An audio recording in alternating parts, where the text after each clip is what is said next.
ಹೌದು, ಈಗ ಸದ್ಯಕ್ಕೆ ವಂದಿತಾ ಅವರು ಕಂಪ್ಲೀಟ್ ಬೇಕ್ರಿ ಫೀಲ್ಡ್ಗೆ ಇಳಿದಿದ್ದಾರೆ. ಅಂದರೆ ಮನೇಲೆ ಎಲ್ಲ ಅಡಿಗೆ ಅಂದರೆ ಕುಕ್ಕಿಂಗನ್ನು ಮಾಡ್ತಾರೆ. ಬೇಕ್ರಿ ಅಂದರೆ ಶೆಫ್ ರೀತಿ ಐಟಮ್ಸ್ಗಳು ತಯಾರು ಮಾಡುವಂಥದ್ದು. ಬೇಕ್ರಿ ಐಟಮ್ಸ್ಗಳು ಏನೇನು ಬೇಕು ಎಲ್ಲವನ್ನು ಕೂಡ ತಯಾರು ಮಾಡಿಕೊಡ್ತಾರೆ. ಕೇಕಿಂದ ಹಿಡಿದು ಡಿಫ್ರೆಂಟ್ ಕೇಕ್ಸ್ಗಳು ಎಲ್ಲವನ್ನು ಕೂಡ ತಯಾರು ಮಾಡ್ತಾರೆ ಮನೇಲೆ. ನುಕ್ಕೂಸ್ ಕೆಫೆ ಅಂತ ಈಗ ಸ್ಟಾರ್ಟ್ ಮಾಡಿದಾರಲ್ಲ, ಸೊ ಅದನ್ನು ಆನ್ಲೈನ್ ಮೂಲಕ ಆರ್ಡರ್ ಮಾಡ್ಬೋದು.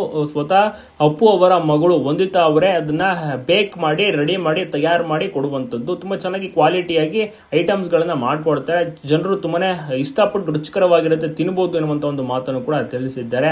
ಈ ಒಂದು ಹೊಸ ಕಾನ್ಸೆಪ್ಟ್ ಐಡಿಯಾ ಅವರಿಗೆ ತುಂಬಾ ಆಸೆ ಇತ್ತು, ತುಂಬ ದಿವಸದಿಂದ ವರ್ಷದಿಂದ ಮಾಡಬೇಕು ಅಂತ. ಅದೇ ರೀತಿ ಅಶ್ವಿನಿ ಮೇಡಮ್ ಕೂಡ ಸಪೋರ್ಟ್ ಮಾಡ್ತಾರೆ. ಈಗ ಮನೇಲೆ ಏನು ಈ ರೀತಿ ಬೇಕಿಂಗ್ ಕೆಲಸವನ್ನ ಮಾಡ್ತಾ ಇದ್ದಾರೆ ವಂದಿತ್ ಅವರು. ನಿಜವಾಗ್ಲೂ ಕೂಡ ಸೂಪರ್ ಅಂತಾನೆ ಹೇಳ್ಬೋದು.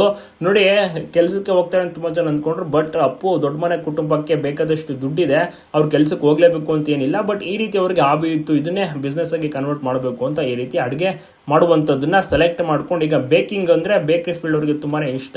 ಅಂಗಡಿ ಇಡುವ ಬದಲು ಮನೇಲೆ ಏನು ಈ ರೀತಿ ಮಾಡ್ತಾ ಇದ್ದಾರೆ. ಸೊ ಎಲ್ಲರೂ ಕೂಡ ತಪ್ಪದೆ ವಿಶ್ ಮಾಡಿ, ನೀವು ಕೂಡ ಆರ್ಡರ್ ಮಾಡಿ ತಿನ್ನಿದ್ರೆ ತಪ್ಪದೆ ಕಮೆಂಟ್ ಮಾಡಿ.